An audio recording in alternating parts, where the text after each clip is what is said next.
Item ಯಾವುದೇ ಇರಲಿ try ಮಾಡಿ ಆಚಿ ಚಿಕನ್ ಮಸಾಲಾ. ಅಂಜನಾದ್ರಿ ಆಂಜನೇಯನಿಗೆ ಕೊಟ್ಟಿದ್ದಂತ ಆಭರಣ ಬಂಗಾರದ್ದಲ್ಲ, ಪರೀಕ್ಷೆ ಬಳಿಕ ತಾಮ್ರ ಮತ್ತು ಬೆಳ್ಳಿಗೆ ಚಿನ್ನ ಲೇಪಿಸಿದಂತ ಆಭರಣ ಅನ್ನೋದು ಈಗ ಪತ್ತೆಯಾಗಿದೆ. ಉದ್ಯಮಿ ಕೊಟ್ಟಿದ್ದಂತ ಆಭರಣದಲ್ಲಿ ಇದ್ದಿದ್ದು ಕೇವಲ 28.8 ಗ್ರಾಂ ಚಿನ್ನ ಅಷ್ಟೇ. ಪರೀಕ್ಷೆಯ ಬಳಿಕ ಗೊತ್ತಾಗಿದೆ ತಾಮ್ರ ಮತ್ತು ಬೆಳ್ಳಿಗೆ ಚಿನ್ನ ಲೇಪಿತ ಮಾಡಲಾಗಿತ್ತು. ಆ ಚಿನ್ನದ ಲೇಪನ ಎಷ್ಟು ಗ್ರಾಂ ಇತ್ತಪ್ಪ ಅಂದ್ರೆ ಕೇವಲ 28.8 ಗ್ರಾಂ ಅಷ್ಟೇ. ಚಿನ್ನದ ಪ್ರಭಾವಳಿ ಸೇರಿದಂತೆ 12 ಆಭರಣ ನೀಡಿದಂತ ನೆಲ್ಲೂರಿನ ಉದ್ಯಮಿ ಮಹೇಶ್ ರೆಡ್ಡಿ. ಚಿನ್ನದ ಆಭರಣ ಅಂತೇಳಿ AMR ಇಂಡಿಯಾ ಕಂಪನಿಯ ಮಹೇಶ್ ರೆಡ್ಡಿ ದೇವರಿಗೆ ಅರ್ಪಣೆ ಮಾಡಿದ್ರು. ಶಾಸಕ ಗಾಲಿ ಜನಾರ್ದನ ರೆಡ್ಡಿ ಅವರ ಸಮ್ಮುಖದಲ್ಲಿನೇ ಈ ಒಂದು ಬಂಗಾರವನ್ನ ಕೊಡಲಾಗಿತ್ತು. 2.50 ಕೋಟಿ ಮೌಲ್ಯದ ಆಭರಣ ಅಂತ ಹೇಳಿದ್ರು ಮಹೇಶ್ ರೆಡ್ಡಿ. ಆದ್ರೀಗ ಬರೀ 28 ಗ್ರಾಂ ಬಂಗಾರ ಮಾತ್ರ ಅದು ಅಂತೇಳಿ ಗೊತ್ತಾಗ್ತಾ ಇದೆ. ಉಳಿದಿದ್ದೆಲ್ಲ ತಾಮ್ರ ಬೆಳ್ಳಿ ಅಂತ. ಚಿನ್ನ ಖರೀದಿಸಿದ್ದ ಬಿಲ್ ಕೂಡ ಕೊಟ್ಟಿದ್ರು ಉದ್ಯಮಿ ಮಹೇಶ್ ರೆಡ್ಡಿ. ಖಜಾನೆಗೆ ಕಳುಹಿಸುವ ಮುನ್ನ ಮತ್ತೊಮ್ಮೆ ಪರೀಕ್ಷೆ ಮಾಡಲಾಗಿತ್ತು ಜಿಲ್ಲಾಡಳಿತದ ಕಡೆಯಿಂದ. ಆಗ ಅದು ಪೂರ್ಣ ಪ್ರಮಾಣದ ಚಿನ್ನ ಅಲ್ಲ ಅನ್ನೋದು ಬೆಳಕಿಗೆ ಬಂದಿದೆ. ದೇಣಿಗೆ ನೀಡಿದ ಮಹೇಶ್ ರೆಡ್ಡಿ ಸಮ್ಮುಖದಲ್ಲಿನೇ ಮತ್ತೊಮ್ಮೆ ಪರೀಕ್ಷೆಗೆ ನಿರ್ಧಾರ ತೆಗೆದುಕೊಂಡಿದ್ದಾರಂತೆ. ಪರೀಕ್ಷೆಗೆ ಮಹೇಶ್ ರೆಡ್ಡಿ ಬರ್ದೇ ಇದ್ರೆ ವಾಪಸ್ ಕೊಡುವ ಕುರಿತು ಕೂಡ ಚಿಂತನೆ ನಡೀತಾ ಇದೆ. ಕೊಪ್ಪಳ ಜಿಲ್ಲಾಧಿಕಾರಿ ಡಾಕ್ಟರ್ ಸುರೇಶ್ ಇಟ್ನಾಳ್ ಅವರು ಇದಕ್ಕೆ ಸಂಬಂಧಪಟ್ಟಂತೆ ಮಾಹಿತಿ ಹಂಚಿಕೊಂಡಿದ್ದಾರೆ. ಅವರು ಈ ದೇವರಿಗೇನೆ ಅರ್ಪಿಸ್ತಾ ಇದೀವಿ, ದೇವರ ಮೇಲೆ ಇರಲಿ ಅಂತ ಹೇಳಿದಕ್ಕೆ ಇವರು 1-2 ದಿವಸ ಬಿಟ್ಟು ಚೆಕ್ ಮಾಡಿದ್ದಾರೆ. ಚೆಕ್ ಮಾಡಿದಾಗ ಈಗ ಒಂದು ನನಗೆ ಕೊಟ್ಟಿರೋ ರಿಪೋರ್ಟಲ್ಲಿ ಎಷ್ಟು 28 ಗ್ರಾಮ್ಸ್ ಅಂತ ಬಂದಿದೆ.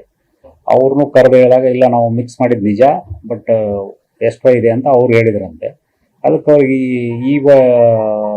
ಏನದ ಇನ್ವಾಯ್ಸು ಮತ್ತು ಇ-ವೇ ಬಿಲ್ಲು ಅವೆಲ್ಲವನ್ನು ಕೊಡಬೇಕಿತ್ತು. ಅವರು ಅವತ್ತು ಕೇಳಿದ್ರು ಅವರು 2 ದಿವಸ ಟೈಮ್ ಕೊಡಿ ಅಂದರು. ನಿನ್ನೆ ಕೇಳಿದ್ರು 2 ದಿವಸ ಅಂತ. ಅದಕ್ಕೆ ಮಜಾರ್ ಮಾಡಿದ್ದಾರೆ.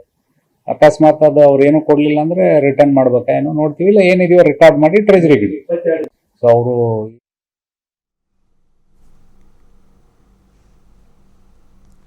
ಡೀಟೇಲ್ಸ್ ಕೊಡ್ತಾರೆ ಪ್ರತಿನಿಧಿ ವೆಂಕಟೇಶ್ ಕುಲಕರ್ಣಿ. ವೆಂಕಟೇಶ್, ಚಿನ್ನದ ಒಡವೆ ಆಭರಣಗಳು ಅಂತೇಳಿ ದೇವರಿಗೆ ಅರ್ಪಿಸಿದ್ರು, ಆದ್ರೀಗ ಅದು ಚಿನ್ನದ್ದಲ್ಲ, ಬದಲಿಗೆ 28 ಗ್ರಾಂ ಮಾತ್ರ ಚಿನ್ನ ಲೇಪಿತ ಆಭರಣಗಳು ಅನ್ನೋದು ಗೊತ್ತಾಗ್ತಾ ಇದೆ.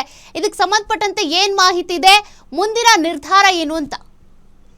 ಹೌದು ಸೌಖ್ಯ. ಏನು ಅಂಜನಾದ್ರಿಯ ಆಂಜನೇಯನಿಗೆ ಸಾಕಷ್ಟು ಪ್ರಮಾಣದಲ್ಲಿ ಭಕ್ತರು ದೇಣಿಗೆಯನ್ನ ಕೊಡ್ತಾರೆ. ಅದರ ಜೊತೆಗೆ ಬಂಗಾರ, ಬೆಳ್ಳಿ, ಹಣ, ಅದರ ಜೊತೆಗೆ ದವಸ ಧಾನ್ಯಗಳನ್ನು ಕೂಡ ಅಲ್ಲಿ ದೇಣಿಗೆ ಕೊಡ್ತಾರೆ. ಅದೇ ರೀತಿ ಏನು ಆಂಧ್ರ ಮೂಲದ ಮಹೇಶ್ ರೆಡ್ಡಿ ಅಂತಕ್ಕಂಥವ್ರು, ಅಂದ್ರೆ ನೆಲ್ಲೂರಿನ ಮಹೇಶ್ ರೆಡ್ಡಿ ಅಂತಕ್ಕಂಥವ್ರು ಸುಮಾರು 250 ಗ್ರಾಂ ಚಿನ್ನ ನಾವು ದಾನ ಏನು ದೇಣಿಗೆಯನ್ನ ಕೊಟ್ಟಿದ್ರು. ಅದನ್ನ ಜಿಲ್ಲಾಡಳಿತ ಯಾವಾಗ ದೇಣಿಗೆ ಬರ್ತದೋ ಬಂದಂತಹ ಚಿನ್ನವನ್ನ ಅವರು ಪರಿಶೀಲನೆ ಮಾಡಿ ಖಜಾನೆಗೆ ತೆಗೆದುಕೊಳ್ತಕ್ಕಂಥ ಸಂದರ್ಭದಲ್ಲಿ 28.8 ಏನು ಚಿನ್ನ ಅಷ್ಟೇ ಇರತಕ್ಕಂಥದ್ದು. ಇದು ತಾಮ್ರ ಮತ್ತು ಬೆಳ್ಳಿಗೆ ಚಿನ್ನ ಲೇಪನ ಮಾಡಿರ್ತಕ್ಕಂಥ ಒಂದು ಏನು ಆಭರಣ ಇದೆ ಅಂತಕ್ಕಂಥ ಏನು ಸ್ಪಷ್ಟವಾದಂತ ಮಾಹಿತಿ ಏನ್ ಸಿಗ್ತದೆ. ಸಿಕ್ಕಾದ್ಮೇಲೆ ಈಗ ಅವರು ಏನು ಮಹೇಶ್ ರೆಡ್ಡಿ ಅವರನ್ನು ಕೂಡ ಸಂಪರ್ಕ ಮಾಡ್ತಾ ಇದ್ದಾರೆ.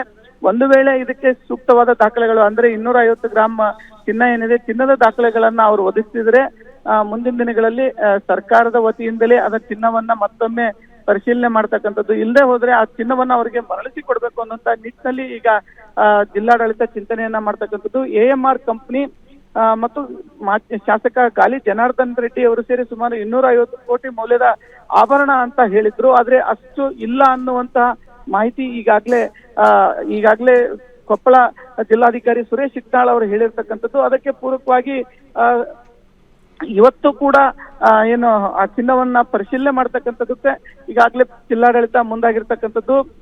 ಮೂಲ ದಾಖಲೆಗಳನ್ನ ಒದಗಿಸಿದ್ರೆ ಮಾತ್ರ ಈ ಚಿನ್ನವನ್ನ ತಮ್ಮ ಖಜಾನೆಗೆ ಸೇರಿಸ್ಕೊಳ್ತಕ್ಕಂಥದ್ದು. ಇಲ್ಲದೆ ಹೋದ್ರೆ ಅವರಿಗೆ ವಾಪಸ್ ಮರಳಿ ಕೊಡ್ಬೇಕು ಅನ್ನುವಂತ ಚಿಂತನೆ ಈಗಾಗಲೇ ಕೊಪ್ಪಳ ಜಿಲ್ಲಾಡಳಿತ ನಿರ್ಧಾರ ಮಾಡಿರ್ತಕ್ಕಂಥದ್ದು. ಒಟ್ಟಾರೆಯಾಗಿ ಮನುಷ್ಯರಿಗೆ ಮೋಸ ಮಾಡುವ ಬದಲು ಈಗ ದೇವರಿಗೆ ಮೋಸ ಮಾಡಿದ್ದಾರೆ ಅಂತಕ್ಕಂಥ ಪ್ರಕರಣ ಇದೀಗ ಗೊತ್ತಾಗಿರ್ತಕ್ಕಂಥದ್ದು. ಒಟ್ಟಾರೆಯಾಗಿ ಜಿಲ್ಲಾಡಳಿತ ಏನ್ ಮಾಡ್ತದೆ ಅಂತಕ್ಕಂಥದ್ದು ತೀವ್ರ ಕುತೂಹಲ ಕೆಲ್ಸಿರ್ತಕ್ಕಂಥದ್ದು. ಸೌಖ್ಯ.